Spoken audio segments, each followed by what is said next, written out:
Waalaikumsalam. Iya. Mau cek lab.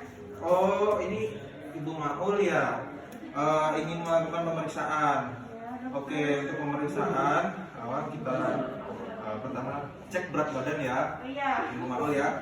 Silakan Bu, dicek Bu berat badannya Bu, ditimbang ya. Oh iya, berat badannya ya. Oke, silakan. Ya, di sini dari berat badan kita bisa mengetahui indeks mas. Jadi apakah Ibu termasuk pre-obes atau obes atau normal dari berat badan? Karena dari berat badan itu kita bisa menentukan faktor risiko, ya faktor risiko untuk penyakit yang kira-kira kedepannya nanti bisa terjadi. Itu ya Bu ya. Dari berat badannya agak lumayan ya Bu ya berat badannya. Faktor risiko kita cek untuk cek kolesterol ya Bu ya. Nah untuk cek kolesterol di sini ada alatnya untuk ngecek. Di sini ada alat untuk ngeceknya.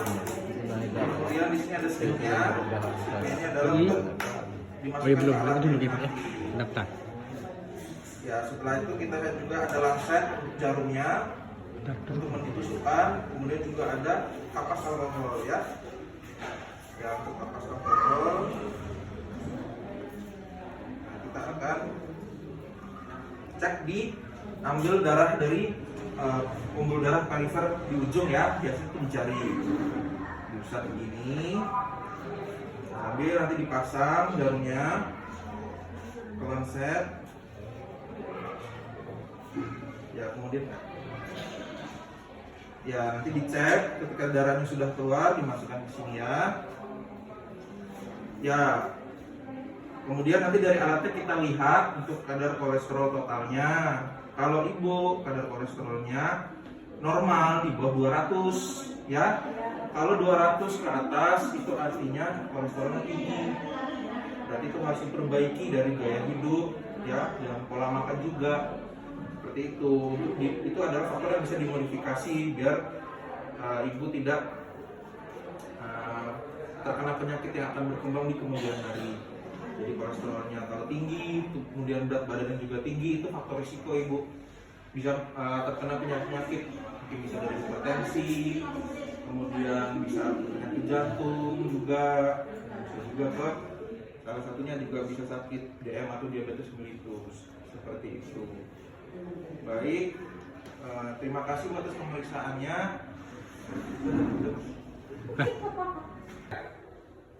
Oke Ibu, selanjutnya adalah pemeriksaan untuk tekanan darah ya Ibu ya.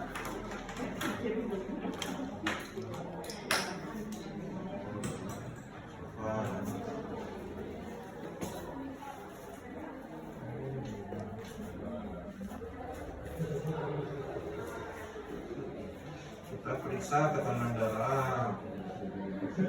Nah,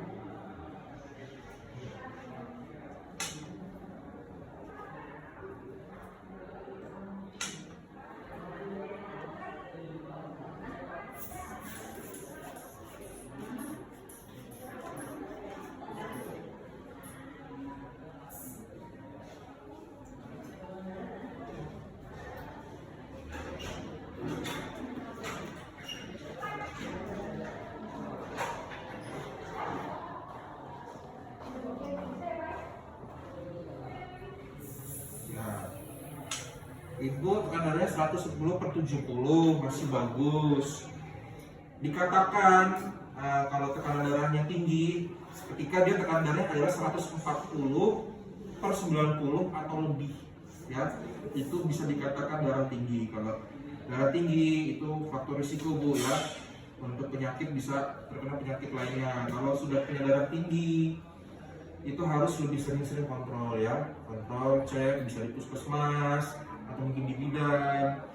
Jangan dibiarkan saja ya, nanti akan dikasih obat. Karena sakit darah tinggi itu kalau memang sudah dia punya darah tinggi tidak bisa sembuh, tapi bisa dikendalikan karena adalah dengan gaya hidup, pola makan, dan juga dengan obat-obatan ya Bu ya. Jadi kalau misalnya dia sulit dari pola makan gaya hidup, biasanya memang diberi obat-obatan dan harus diminum rutin ya. sering-sering kontrol, karena apa bahayanya kalau ke depannya tidak terkendali, tekanan darahnya sampai sering tinggi-tinggi, itu bisa menyebabkan penyakit. Salah satunya diantaranya ada sakit jantung, penyakit jantung, kemudian bisa sampai stroke, ya.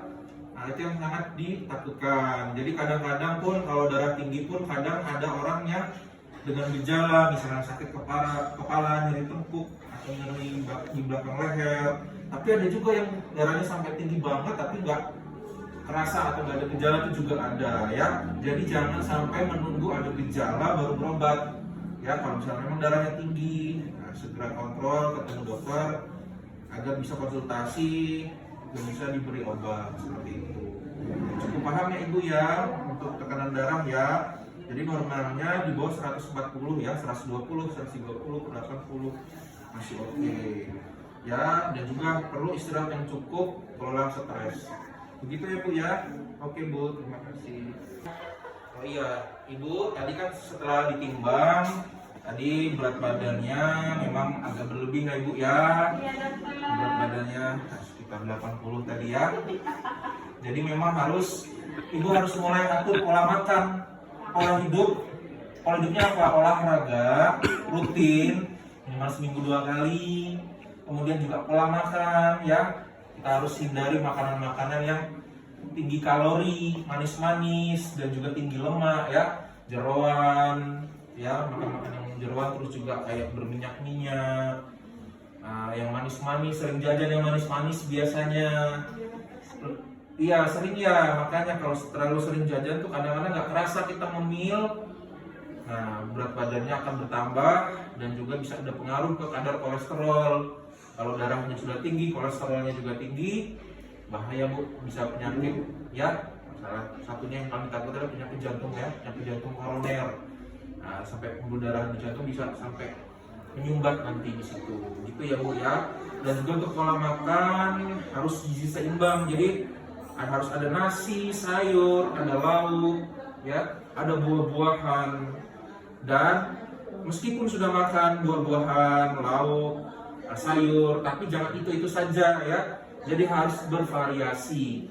Semua sayur bagus, cuman jangan hanya satu variasi, kayaknya sayur kangkung terus nanti ngantuk ya.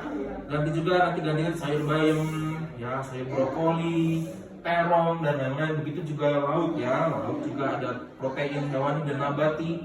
Ya, dari nabati tahu, tempe. Kalau hewani biasanya ada daging, sapi, ayam, ada juga telur gitu ya. Dan juga harus proporsinya harus tepat, jangan terlalu banyak nasinya, sayurnya sedikit. Ya, jadi nasi itu mungkin sekitar sepertiga atau kurang, sayurnya sepertiga piring. Nah, kemudian juga ada lauknya semuanya dan buah-buahan ya.